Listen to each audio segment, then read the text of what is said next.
The Calgary Flames are being forced into the impossible decision of deciding who makes the team's final roster, especially when it comes to the center position. Do you give guys who can play both the wing and center position a chance? How about deciding between youngsters or veterans? Let's be glad it's not our decision to make. We're going to get into all that more in this video, but first I want to welcome you to Flames Digest. I'm Mark Griffith. If you're new around here and you love the Flames, make sure you subscribe so you can stay up to date on all the latest news, updates, reports, and rumors revolving around your Calgary Flames. We would love to welcome you to the Flames Digest family. Let's get into this big decision here. As we know, there are probably a few roster spots up for grabs this year. You know, when it really comes down to it, the defense is probably going to be exactly what we expect it to be. And then the forward group, it's more a matter of who's playing where more than who's going to be on the team. But there's one position in particular that a lot of people are questioning. And Ryan Pike here has written an article about the Flames' fourth line center battle and how it was on display during the Edmonton Split Squad showdown that obviously happened over the weekend. And it is interesting because the Flames' fourth line really switched around a lot last year. And, you know, the main center, I guess, for most of the year was Kevin Rooney, who's no longer on the team, of course. So who could kind of find themselves, you know, solidified in that spot? So let's dive in. So while the Calgary Flames didn't experience a ton of offseason roster turnover, there are a few roster spots potentially up for grabs during 2025's training camp. So during Sunday's split squad set with the Oilers, which began the Flames exhibition schedule, of course, 3 of the players vying to open the regular season as fourth line center were in action and auditioning for that spot. And I showed the 3 guys in the intro video, but the 3 contenders are Martin Pospisil, or Popsicle as a lot of people call him, Justin Costco Kirkland, I'm actually going to Costco tonight, empty the bank account, and Sam Morton. So Pospisil, Kirkland, and Morton. And let's kind of get into all 3 of them. So Pospisil, 25 years old, is entering his 3rd full NHL season. A hard-nosed physical player, he's been primarily a winger in the NHL. And, you know, a lot of people remember actually 2 summers ago at the World Championships, he played the center position and it didn't go amazingly, to be honest. And then his kind of audition last year at the NHL level at the center position also didn't go amazingly.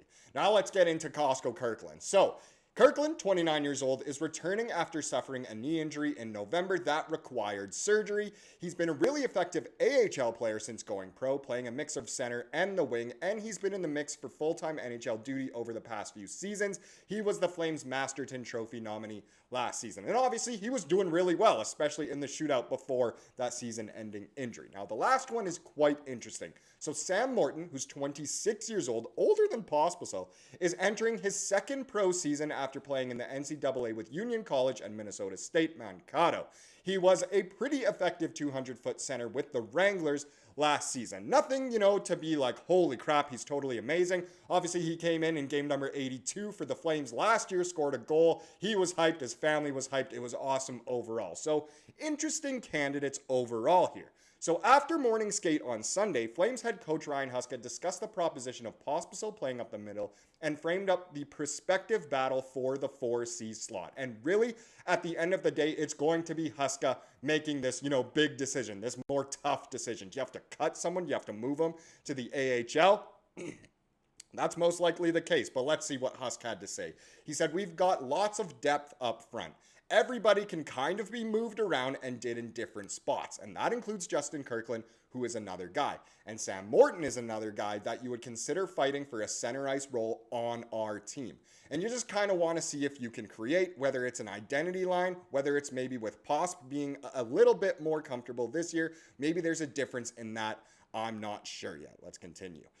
We'll see how it goes because I really do like what he brings on the wing. There's a speed aspect to his game that I think he can drive defensemen back. And when he's in the middle of the ice, he's a little bit behind the play because he has to be almost like a 3rd defenseman on the ice at times. So we'll see. I mean, I like the idea of having a hard line to play against, and that line most definitely would be, and then we'll just have to see how they go. And that's interesting. Overall, I almost hear that it's not his inclination to put, you know, Pospisil at the center position. He would maybe prefer him as a winger. Maybe he can bring more using his speed and his aggression at the wing. And it's interesting. Ryan Pike here adds that Pospisil played in Edmonton alongside prospective 4th line mates Ryan Lomberg and Adam Klapka, a trio that, at least on paper, could be a nightmare for the opposition.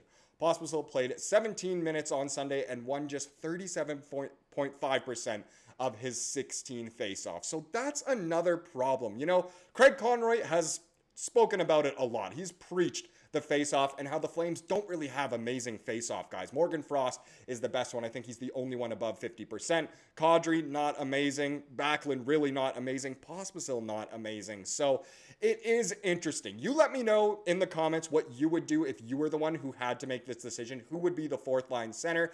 I think it'll probably end up maybe being Kirkland to start the season, and Pospisil will be on some sort of wing, or one of those two guys will be, you know, an extra, but at the NHL level, and Morton, of course, with the Wranglers. But we could see Morton come up at some point this year and definitely play the center position if the slot is available, whether it's, you know, injury, I mean, knock on wood, hopefully not, but whether it's injury, you know, a trade, could be bad performance, illness, anything else. But again, let me know what you would do in that position. And it kind of continues in tonight's game as we have our next exhibition game. The Flames obviously split the series, or the split squad series with the Oilers. They won in Edmonton, lost in Calgary. Got smoked in Calgary. That was terrible. But anyway, next Flames game day is here as it's time for a Tuesday preseason tilt at the Dome. It's the Flames against the Kraken. This one goes at 7 p.m. Mountain Time. Should be a pretty good one, of course. If you want to watch it, it looks as though the Flames are streaming it from their website, but only in the Flames viewing region. Or, of course, you can always buy tickets to go to the game. Should be, again, very interesting as we do have the lineup. So if we go down the Flames side, there are some interesting ones here. So, you know, some definite guys who will be on the team, guys like Coronato, Frost. You've got Huberdeau in there who...